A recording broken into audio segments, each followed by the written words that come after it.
कल 27 तारीख मंगलवार को class 12th intermediate exam board exam होने को है।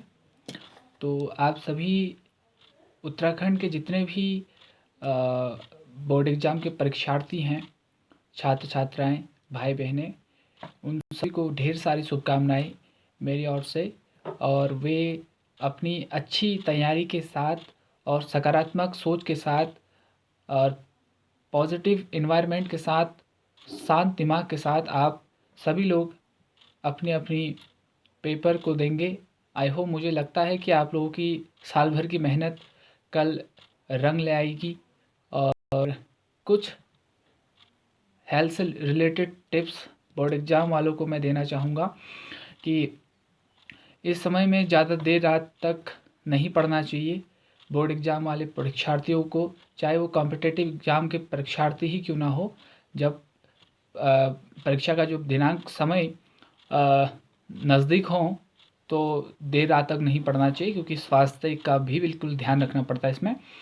और दूसरी बात है, खान पान का विशेष ध्यान रखना पड़ता है। समय से तो आप उठेंगे, सोएंगे, खाएंगे, ये चीज़ तो है ही, लेकिन उसके साथ साथ में आप लोग खान पान, जैसे कि आपका गर्म चीज़ का आप बिल्कुल कम सेवन करेंगे, अंडा, मांस वगैरह का, क्योंकि ये खाने से क्या होता है कि नींद अत्यधिक मात्रा में आती है और हो सकता हो कि स्वास्थ्य में भी कुछ हद तक समस्याएं हो सकती हैं। दूसरी बात है, जिन परीक्षार्थियों की तैयारी बहुत अच्छी है वो तो बेस्ट करेंगे ही, और जिनको लग रहा है कि दें या ना दें और तैयारी अच्छे ढंग से नहीं की हैं, तो उन लोगों को इतना ही कहूँगा कि आप बेशक बेझिझक आप जाइए और दीजिए अपने सेंटर में। सकारात्मक सोच के साथ जाइए और ज़्यादा बात ना कीजिए किसी के साथ। हो सके जितना, मतलब आप ज़्यादा कंटेंट लेने की कोशिश करेंगे, पढ़ने की कोशिश करेंगे, आप उतना ही ज़्यादा उलझेंगे उस चीज़ों में। तो कम से कम को लेने की कोशिश करें, परीक्षा के समय में कम पढ़ने की कोशिश करें और सही निगारों से कम शब्दों में आप या कम समय में अपने बने नोट्स को, जो टीचर्स ने आपको पढ़ा रखा है या फिर आपके जो 12th पास आउट जो स्टूडेंट है उन्होंने समझा रखा है कि ये चीज़ें इंपॉर्टेंट है, उसको ज़्यादा आप देखें, समझ दें। दूसरी बात है कि परीक्षा का दिन तो आ गया है और आपको सारे क्वेश्चंस आ रहे हैं, कुछ क्वेश्चंस नहीं आते हैं। संभव उन परीक्षार्थियों के विषय में यदि बात करूं कि जो कंटिन्यू पढ़ते हैं और साल भर मेहनत करते हैं, और जो साल भर मेहनत नहीं करते हैं तो लास्ट में फंस ही जाते हैं। कहीं पे कुछ चीज़ें आती, कुछ चीज़ें नहीं आती, तो उस अवस्था में क्या करना चाहिए? तो उन लोगों को, तो उन स्टूडेंट्स को मैं इतना ही कहूँगा कि उन परीक्षार्थियों को कि जो चीज़ें आ रही हों वो प्रथमतः करें।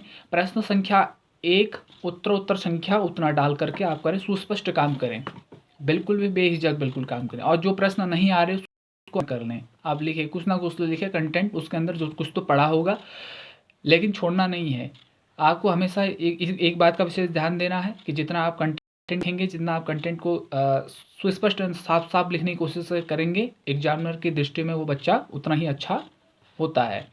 दूसरी बात है, कटपीट ना करें और समय का ध्यान रखते हुए आप अपने कंटेंट को कम से कम समय में बेहतरीन प्रयास के साथ आप उसको करेंगे। और अंत में एक प्रश्न आता है इंटरमीडिएट के विद्यार्थियों का, 16वां प्रश्न, वो थोड़ा टफ रहता है। वो टफ इसलिए रहता है क्योंकि उसमें समास विग्रह होता है और संधि विच्छेद रहता है, उसमें विभक्ति, एक वचन, द्विवचन इसके विषय में, और कवि धातु रूप ऐसा कुछ देता है। तो अथवा में भी आप प्रश्न नीचे देखें कि एक श्लोक कंठस्थ याद करें, और जो आपका एग्जाम में ना आया हो आपको याद हो, और उसका हिंदी अर्थ भी लिखना आता है। 6 नंबर का क्वेश्चन होता है स्टूडेंट्स। आप कम से कम 1 या 2 श्लोक याद करके जाएं हिंदी में, अनिवार्य संस्कृत का, आप भाषतानी से हैं और भी अन्य चीज़ें हैं, पाठ्य पुस्तक कहीं होनी चाहिए, तो उसको याद करके उस कंटेंट को आप लिख के आइए वहाँ पे। तो आई होप, मुझे लगता है कि आप अच्छे ढंग से करेंगे, और निबंध, और ख़ास करके निबंध आप अच्छे ढंग से लिख के आइएगा। और उसमें और भी बहुत सारी चीज़ें होती हैं, गद्यांश होते हैं, पद्यांश होते हैं, तो उसको भी आप बहुत अच्छे तरीके से लिख के आइएगा। और इन्हीं शब्दों के साथ आप लोगों को ढेर सारी शुभकामनाएं देता हूं आपके उज्जवल भविष्य के लिए। धन्यवाद।